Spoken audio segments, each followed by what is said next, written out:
afternoon, everyone. Thank you so much for coming along today for a pretty funky little webinar on workshop construction. Now, I think that too often we don't think much about workshop construction because we haven't actually defined what we're talking about when it comes to workshops. We think of them often as an opportunity for me to demonstrate or to deliver deliver to other people what I already know. So it's a transactional view sometimes that we take of workshops, and that's quite an outdated way of thinking about a workshop. It's certainly not a transformational way of thinking about a workshop. It's not thinking about seizing the immense opportunity that sits within a workshop. So the first thing I guess I want to do today is to thank and congratulate you all for coming along today to get interested in this. But the first thing I want to do is I want to redefine this notion of what a workshop's all about. So for me, a workshop is not an opportunity to give or to tell other people what I already know. A workshop is a learning opportunity. A workshop is a chance for other people to acquire new skills, to discover new things, to unlock previously unknown capabilities in themselves, and to contextualize a really important point in their own work. And that leads us to, I guess here what I'm talking about here is this notion of bridging this gap between applause and impact. When your only job is to deliver, you'd better be rock star good. So we often even measure or have our workshops measured in things like feedback forms. So people will decide how good the workshop is based not on what they do after the workshop, but they base it on how good you were at the front of the room. Were you entertaining or not? Did you do a good job? Did you jump up and down? Did you do the splits? Did you, chuck on a bit of 80s glam rock? Did people like the icebreaker activities that you did? Because, a really great workshop should clearly be defined by how much fun you had passing a balloon between the knees of all the participants. Excuse the sarcasm there. Because in the end, it's really just about how much applause you get, whether you've done a good job or not. I don't think workshops are about applause. I don't think they're about feedback forms. I don't think they're about putting on a good show. I think they're about impact after the workshop. And that's where it becomes a learning opportunity. And so if we're really intent around our workshop, before we begin even to plan our workshop, before we even think about delivering it, if we're intent on constructing an experience where people can be very much at their best, where people can be inspired to learn, where people can be a bit more orientated around skill development rather than knowledge acquisition, then we can start to feel confident that our impact will be greater post the workshop. And whether you're looking today to attend this webinar because you're looking to deliver better workshops within your organisation or even to deliver them into other organisations, repeat business and repeat interest both come from impact, not applause. So, and we know this because, there's a lot of us, for instance, that don't go, you might even have a rock band that you really want to go and see. For me and my family, it was the Killers. We're real Killers fans, and my wife and I forever have talked about the fact that if they came, that's the band we'll go to see, because it's the one band in my family that myself and my wife Anthea and the two kids, I've got a couple of teenagers in the house, that are both, basically all four key stakeholders are into the Killers. So we swore that if they ever came out that we would go. And we went and saw them and they were just awesome. To be really honest though, I'm not sure I'd go back if they came out again. We've kind of done the Killers now. We gave them a big round of applause and we walked away going, how awesome was that? But the impact is low. We just walked away, we're not changing our lives or anything afterwards. We're not changing our behaviour. We're not changing our practices or our processes. We're just walking away, having been entertained, and that's great. Workshops, I don't think, are for entertainment. They're for transition. So what we want to do is focus far more on impact than on applause. So to that effect, I want to implore you today to get engaged in the workshop, to be a part of it. So there's a couple of ways that you can do that. Number one is that you can ask questions. So if you have a look under the control panel that's on your screen at the moment, you can ask a question by popping it in the question box. I'll periodically go and have a little peek in there and see what's happening in the question box and see if there's anybody's got anything to say. You can also put your hand up. So if you look on the control panel, you'll see a little palm of a hand there somewhere, depending on which software version you're using. And if you press that, you can put your hand up. I'm able to unmute you and you can verbally ask your question. And and have that answer today as well. I always make a point of emphasising that if you ask a question today, I believe that you're not only being of benefit to yourself, it's not a selfish thing to do, because I often find that others are thinking the same question. They just haven't put their hand up or asked the question. So make that contribution today, and I think that you're not just contributing in a selfish way, but you're serving everybody who's attending the webinar and all those who will be watching it afterwards. I wanted to, I guess, share a couple of quick stories to begin the webinar today. First of all, this grainy photo taken by my friend Matt on a $40 waterproof camera that he bought from Target a couple of weeks ago, was taken of me, and I wrote a blog about this yesterday. I got back last week from probably the most challenging experience that I've ever had in my life, and that was that I did the Kokoda track.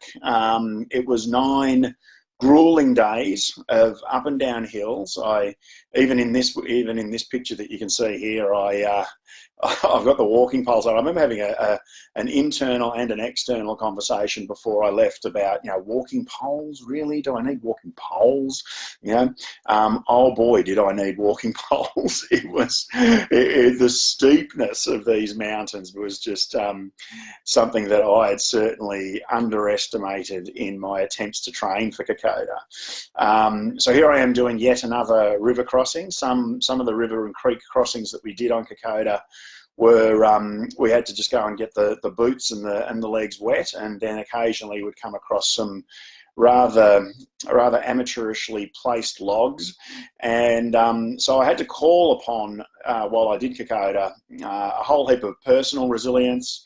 Had to call upon moments of my life and capabilities that I probably haven't called upon in some time, to get myself through some of the challenging situations. I found it challenging physically, challenging emotionally. I found it challenging even a little bit spiritually as well. You just learn so much about it.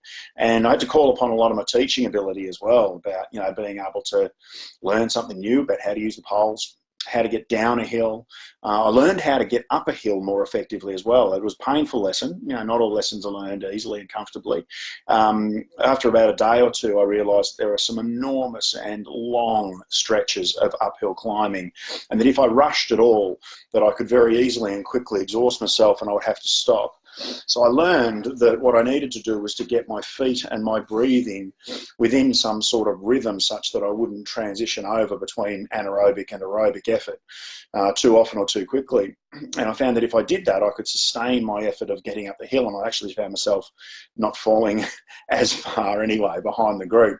But I think out of all the pictures that we took many pictures, this grainy one that Matty Lockwood took stands out to me more than the others, for the reason that in this picture there's a teacher, and for once in my life it ain't me.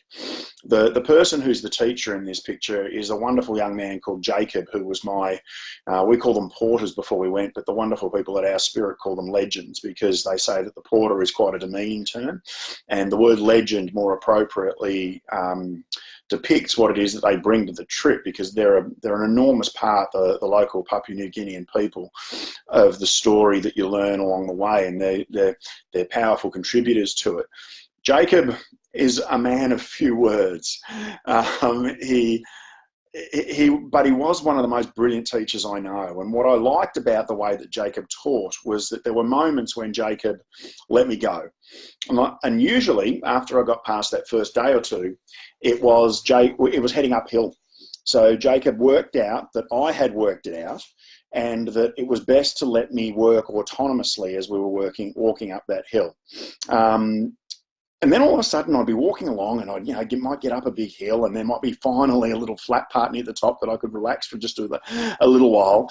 And then thump, thump, thump, thump, thump, I would hear Jacob's feet catch up behind me. And what I learned over the ensuing days is that Jacob's feet accelerated up to the point of being behind me meant that there's a hard bit coming. And it was usually downhill, and a big fellow like me struggles to sometimes maintain my balance. And Jacob would, just as I was about to, step into the wrong place between a couple of tree roots onto a piece of slippery clay, Jacob would just give my little backpack there a tug, and I might hear two words such as "go right." And I would go, "Yes, Jacob," because I was deferring to his expertise. He's walked the track many, many, many times. And what it emphasised to me is that great teachers are not always out in front of you. You know, Jacob taught me an enormous amount, with possibly a collective contribution of about 50 words across the trip. Basically, I learned a few things about climbing from Jacob. I learned where he lived. I learned he had a girlfriend, and I learned that he has absolutely no intention of marrying her. That's about all we got out of it. But his ability to teach from behind, you know, to just be the guide, I thought was a remarkable thing, because I can't imagine that if I followed Jacob, I would have learned as much. So he knew that he had to be behind me. And I can't imagine that I would have grown enough confidence to keep learning if Jacob hadn't given me those moments where he disappeared. He just showed up. A great teacher does what we call differentiates. They understand that there's a little window they need to operate in between too hard and too easy. And when I got into that window, and when it looked like I was starting to step out of that window into the too hard zone, thump, thump, thump, thump, that's when Jacob's feet would show up. So I thought it was a wonderful lesson, just for when we're thinking about constructing a workshop, as just saying, can we view the lens through which we construct this workshop as not an opportunity to be in front of the room, but could we lead from behind?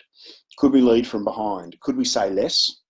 Could we make it less about us and more about the growth, development, and transformation of the people who are the recipients of your wonderful teaching? And like I said, with a very low grand total in terms of words, Jacob, over the course of 9 days, taught me an incredible amount about being a terrific educator. I also, I guess, story-wise, began the last webinar with, I didn't begin it, I spoke as one of the first points that we spoke about last time was around engagement. I want to re-emphasise that to some extent today. I talked about a story when it comes to engagement, about what engages people fairly. You know, people love any circumstance or any process that they go through to be a fair one.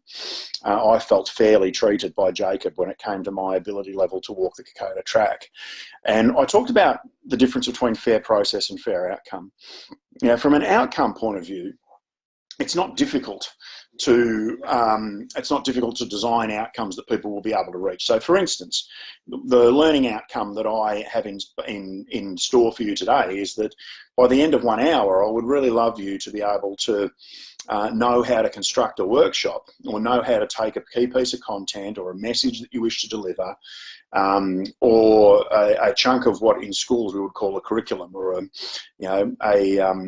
piece of knowledge about your business, and to be able to drop it into this methodology today, such that you'd be able to repeat that methodology over and over again. So I want today to be non-content specific. So the outcome I want you to be able to take any content that you need to deliver, drop it into this workshop construction methodology, and be able to create a process for people that they will want to engage in. And that's the effect that I'm very determined about this notion about a fair process, that people engage, whatever the outcome is, that it's the process about how you get there that people engage in more fairly. And I told a story last time about my class that I taught when I was a year 5-6 teacher, and how they came inside and they'd been horrible to each other. After lunch, they'd just been telling your mama jokes and really upsetting each other. And there was a lot of angst in my classroom. And how, if I just jumped to the outcome of what should I do if the kids have been telling disgusting sexual mama jokes to each other, I could say, fine, that's disgusting, I'm not putting up with it, you're going to all miss lunchtime until the end of the year. 5 weeks from the school year this was, I was about to cost myself 30 lunchtimes, which didn't seem like it was wise practice. Nor fair, or I could engage the students. And what I got them to do was say, okay, that's what's happened, we've said these things, how has it made people feel, and then what are we going to do to try and improve that? And it's a past, present, future methodology for dealing with conflict that can be actually taken to the workplace as well, so that we don't spend forever launching some version of CSI that means we have to investigate every incident within an inch of its death. So what I want to put to you today is that it's not about the learning outcome, it's about the process. It's about how you put it together. And I reckon your mum knew this, because if your mum was as clever as, and almost deviously as clever as mine, when I had to share something with one of my sisters, she had a process. And I wonder if you can remember what that process was. If there was a donut to be shared, I, as the older brother, was determined to try and corrupt any outcome possible here. I wanted the bigger piece of donut. As minuscule as the difference might be, I wanted the bigger piece. Mum knew a system whereby I couldn't corrupt that system. I couldn't corrupt that outcome. And it was, Adam, you cut it, your sister picks. Oh man, that's a horrible. I despise my mother for it. I mean that in the most loving way, of course, because I can't corrupt that. I would actually then know that I'm about to cost myself horribly unless I'm very careful, unless I'm very fair about the process that we put in place. So what you find today is this is not about how to get people to a certain outcome. It's about how to build a process that people engage with.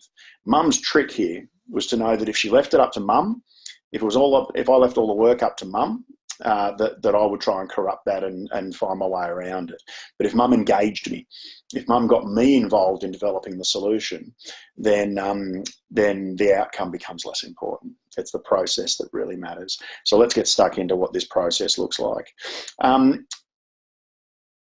First of all, before we look at that actual, this flow chart that I want to show you today about dropping content in, I want to build upon this notion that my mother instilled in me about engagement. And I was looking recently at some of the evidence about employee engagement in the workforce and what a difference it makes when your employees are genuinely engaged in the learning opportunities in front of them. First of all, I'm wondering what percentage you might have in your head about companies with engaged employees outperform those without engaged employees. What percentage they improve by? It's whopping. It's 202%. So more than double the productivity when your employees are genuinely engaged in the learning and growth and development opportunities that are in front of them. So let's start to explore for just a moment what it is that engages people when it comes to learning and development opportunities. So some of the research that's been done around this says that the thing that comes in third is the frequency of training and learning opportunities. So it is actually important. 36% of people say that they are motivated and engaged by the frequency of learning opportunities in the workplace, which means that they want regular moments to come along where they get the chance to improve, to feel that they're building their capacity so that they can be more successful on the job. They want that. They also want breadth, which means you can't train people on the same thing over and over and over again and expect them to get excited about it. When I was a principal in schools, we had the annual, there were 2 pieces of training that we had to do, and they're important. We had to do first aid, and we had to do mandatory reporting, so that if a student disclosed something to us of an abusive nature, that we would need, that we were mandatory reporters, that we would do that. 2 important things, but the fact that they showed up every single year with the same PowerPoint slides and the same messages being spoken and the same certificate being handed out meant that it bored people to tears. People want to learn new things. People want to learn the way that other parts of the business work. They want to know what the capabilities are that they'll need to be able to advance their careers and step into promotional positions. So you have to provide a breadth of training and learning experiences as well. But to be really honest, the thing that really engages them is the quality. You can see the enormous jump from indicator 2 and 3 up to number 1, where people say it's the quality of the learning experience. And I bet most of us can probably remember a time in our lives that we've gone into a workshop, endured it, walked out and gone, okay, well, at least that's done. But it hasn't actually changed anything for us. If that workshop experience is a quality one, if we felt genuinely engaged in it, then the transformation opportunities multiply at a fantastic rate. So I really want to, I guess this is me telling you about the why, and establishing that why for people is a critically important part of the process of developing a fantastic workshop. So I really want you to start to actually, take that on, that we need to establish for people why they need to be in a fantastic learning environment.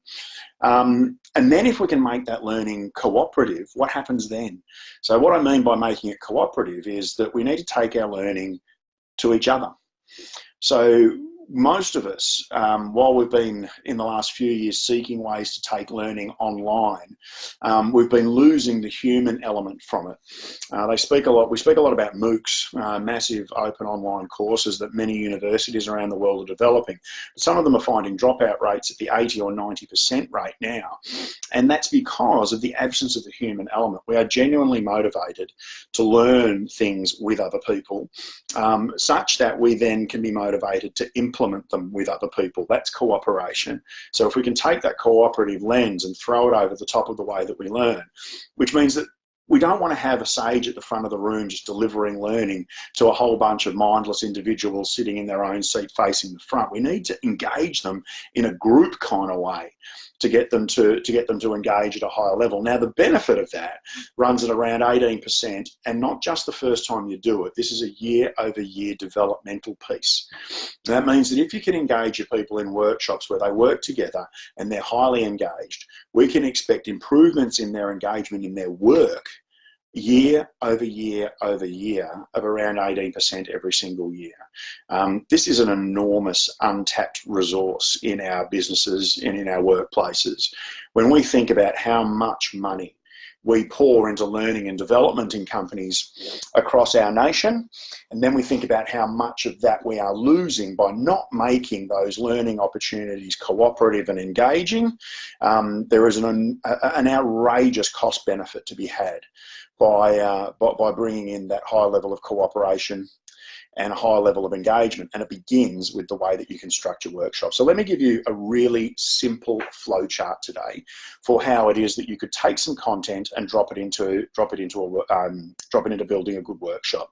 I've quite deliberately made sure that my flow chart today almost looks a little bit amateurish, and it's because I want you to know that first of all, it's not about this being the only way to build a workshop, but I think it's a way, and I think it's a decent way. So you can go and hack this if you want and go and mess with it and make your own way of building it. And secondly, I just don't want you to think it's convoluted. It's a pretty simple little flow chart, and it starts with priming people with activity. So great teachers of martial arts will usually, when you arrive at the lesson, not get into the core of the lesson straight away. They get you moving first. They get you thinking first. So I'm wondering if you can notice that today what I did was not sort of jump into this is how you build a workshop. In fact, we're 22 minutes into the workshop today, and this is the first glimpse that you've had at the workshop at the flow chart. I got you going, I guess, by trying to tell you a story about what's happened to me recently on the Kokoda track and how Jacob was one of the most fantastic teachers by positioning himself differently. So I got you listening. Because when it comes to engagement really is only four things. It's people who are listening, speaking, thinking, or doing. And if I can get you listening, speaking, or thinking, or doing quickly, then when the content piece comes along that you need to absorb, the likelihood of you doing so is increased. So that's fantastic. Start with an activity that gets them working together, that gets them solving a problem together, that gets them thinking. And I think that we can do better around that than just giving people an icebreaker. As I mentioned before, it's not a matter of whether you can pass a balloon between your knees to another person. I don't know how that gets me thinking, to be really honest. It just makes me slightly nervous and mostly awkward. But if somebody would have put in front of me a little thinking problem, a riddle that I needed to solve with other people, then that wonderfully breaks the ice in terms of us having to work and collaborate and design new solutions together. So my compulsion to you is that if you want to build a great workshop, at the very start of the workshop, send the message to everybody in the room that they are not there to sit and listen and receive, that they are there to be engaged, to step up. Make it normal in the workshop that your participants contribute right from the very outset. The second thing I want you to do is to establish why this matters to them. I'm wondering also if you can spot the moment that I did that in this webinar today. And what it was when I explained to you that what I want for this webinar today, my learning intention, if you remember me saying that, my learning intention for the webinar was to make sure that you were able to take any piece of content that you want to deliver in a workshop, drop it into a methodology that will allow you to engage people cooperatively at the highest possible level. And I want you to do that because I think then that you'll get all the benefit of those slides I showed before with the data in green. So you can see this is why learning about learning and learning about building a great workshop should matter to you, because of the benefits that you can get out of it. We've got to sell the sausage with a bit of sizzle. So let people know why this is important to them and why they should bother enduring it. The next thing I want you to do is to show people the end point. Now, I've also done that today by letting you know that by the end of this webinar, you should be able to take any content, look at the slide that's going to be building in front of you today with this flow chart there, and be able to drop that into it. The end point is not a piece of knowledge that you have. The end point for me is a capability that you now have. And that's really important. People want to know where they're going.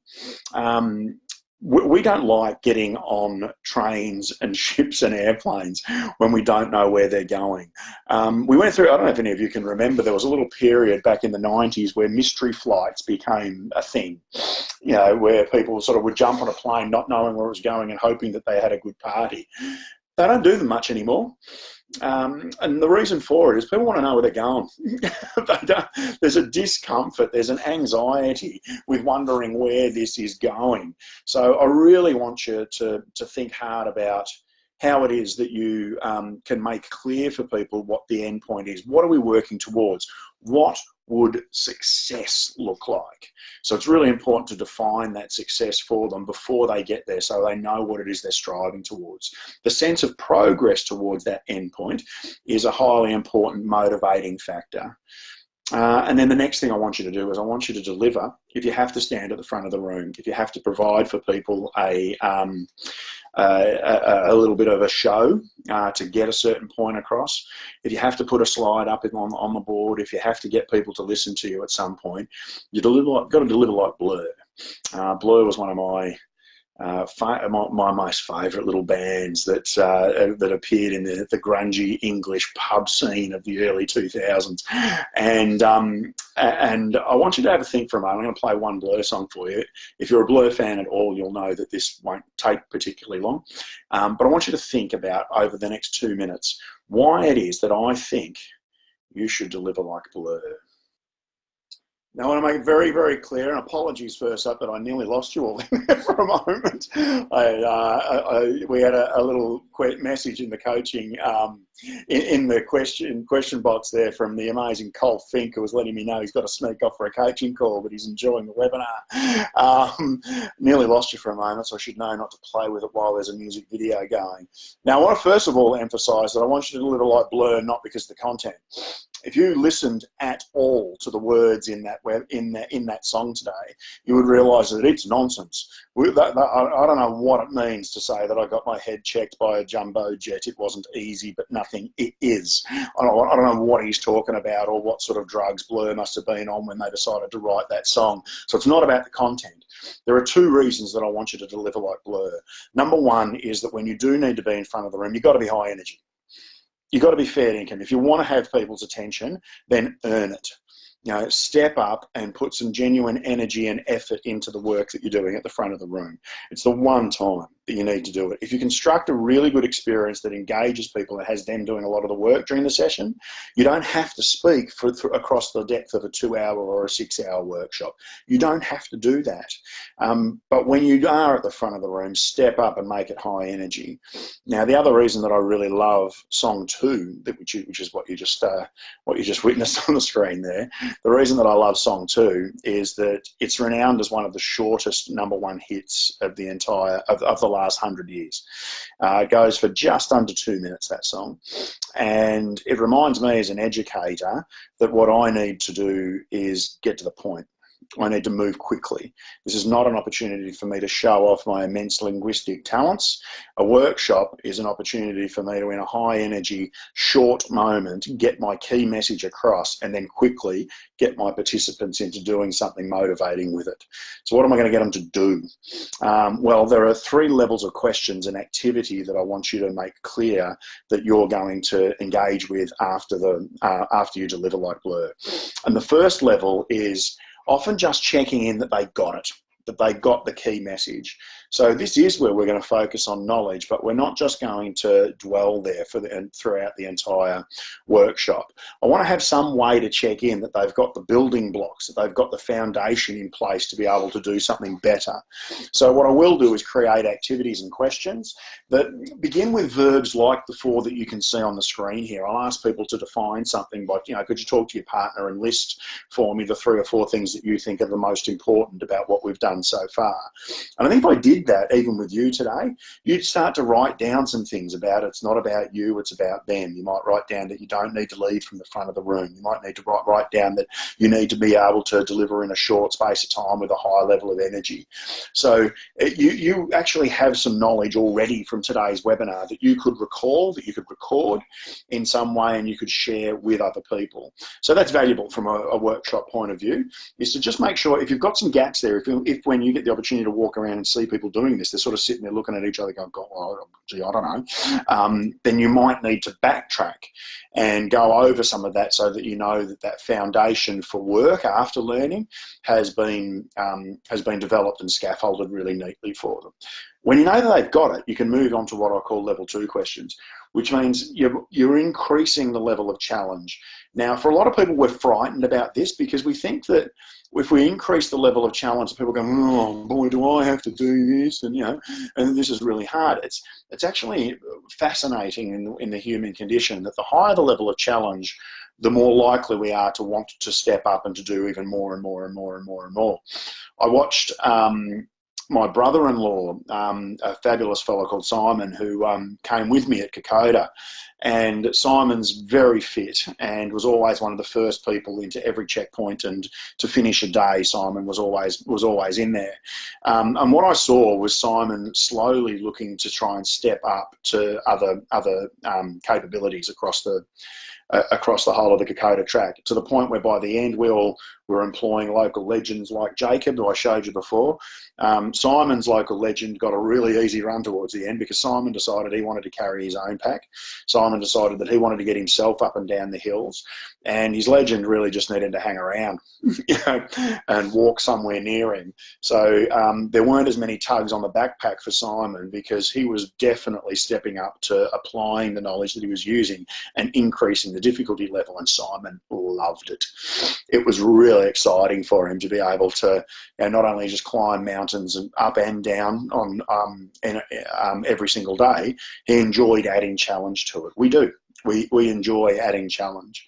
So asking them to apply or use that information that you've given them, asking them to take a key learning and solve a problem with it, asking them to analyse it or compare that piece of knowledge to something else or an old way of doing things. If you're teaching process, if you're teaching new processes for doing things, asking them to not only know the process, but to compare it to the old process is a really valuable thing for people to do, to sense make at a really high level. And then what we can do is we can step up to level 3s, which is where we ask them to do something, really fantastic with it. So across the levels from 1 to 2 to 3, first we're asking them to know, secondly we're asking them to use, and then thirdly we're asking them to design. So I love the notion of getting people to hack it. So that is why I am telling you today that what I want you to do is to take this flow chart that I'm giving you today, and feel free, hack it to pieces. If you think you can find a better way, go bananas. I really want you to have a lot of fun with it, and that means we're asking them different verbs, asking them to work through different verbs like design, like compose. I love the notion of getting people to compose new ways of doing things. I think even just the word compose, because it's so often attached to art and music, I think it motivates people at a really high level, and ask them to create and hypothesize and predict. One of the most high level thinking methodologies that you can use is asking people to predict what's going to happen. In business, of course, we need to do this all the time. We have to create new products to take to market, new services to take to market, and we're going to have to, at some stage, have some reasonable level of prediction about whether that's going to fly, whether people are going to be interested in those. So within your workshops, while people are in a supported environment, why not? why not ask them to do that hypothesizing and predicting, so that the chances of them being able to refine some of that hypotheses into something that could fly are improved. So making your learning, and you can see here that there's a tiny little box up there in the top right that says deliver like Blur, which is about you. And then you've got 3 larger boxes through the middle row of this flowchart that are about them. So workshops, I want to emphasize to you, are not about us, they're about them. So just keep that in mind as you move forward. Now, a couple of finishing points here. Once you've got people through these levels of activity here, and you may decide between these levels of questions that you need to throw in a little bit more delivery like Blur, and that's absolutely fine. You know, you should feel absolute freedom to do that, to support people to step up and move forward and advance and take on more challenge as they go. But we also need to think about the end of the workshop. So what I want you to do is to think about milestones. It is critically important for people that they know what it is that they're working towards. I said before, we need to take on some of that old army methodology about beginning with the end in mind, and show people the finish line, show people when they get there. But we also need to mark out in between the start and the end points that they get to go past, like the finishing post on a racetrack. They need to go past them. And it's not just a finishing post when you look at a racetrack. If you look at it, there are markers all the way around the racetrack that tell you how far there is to go. And when you go past them, jockeys often have different plans. So at the 600 metre mark, that's when you should pull out wide, or that's when you should back off, or that's when you should advance forward. So what we want to do is to make sure that there are milestones that we pass. Once you get that level 1 questioning part done, that we have a moment where we say, hey, did anyone notice that this is new? This is something that we've done here. I really want to congratulate you on this, because it's actually, while the milestones are important to exist, it's what you do when you get to them that matters the most. And that's why this next slide matters. You need to celebrate those moments. Too often in our businesses and in our workshops, we plow on because I'm just trying to deliver, I'm just trying to get a job done. We need to stop and celebrate. I was speaking just this week. I was working with a school, and I still work with many schools, and I was working with a new school in country New South Wales near the wonderful town of Dubbo, and I was talking to a teacher there about what I would do with a particularly challenging class that she's got. And these kids are tricky. These year 8s are really hard work and quite resistive to being in any sort of learning environment. And she said, well, what would you do? And I said, I wouldn't be standing at the front of the room for 15 minutes at the start of the lesson talking to them, and then hoping that means that they'll do the activity that I've put in front of them for the next 35 minutes. They're not going to, because they weren't listening for the first 15, so they're going to fail. And she said, what would you do then? I said, chunk it up. I said, every bit of instruction that you want to do in those first 15 minutes, let's see if we can break that into 5 pieces. You deliver it while there's still a chance that they're listening, you get them to do something. And I said, and then our ambition is to walk around the room and chuck as many high fives as we can. Yep, you've done it. Great, high five. You've done it. Great, high five. You've done it. Great, high five. Oh, excellent. Look how many. I'm going to get a sore hand today. And all that, of all the, and if you say you're going to get a sore hand to year 8s, they chuckle horribly at you. But it creates these moments of fun and joy and celebration, and most importantly, it emphasises success. And you can build upon success. You can't build upon failure.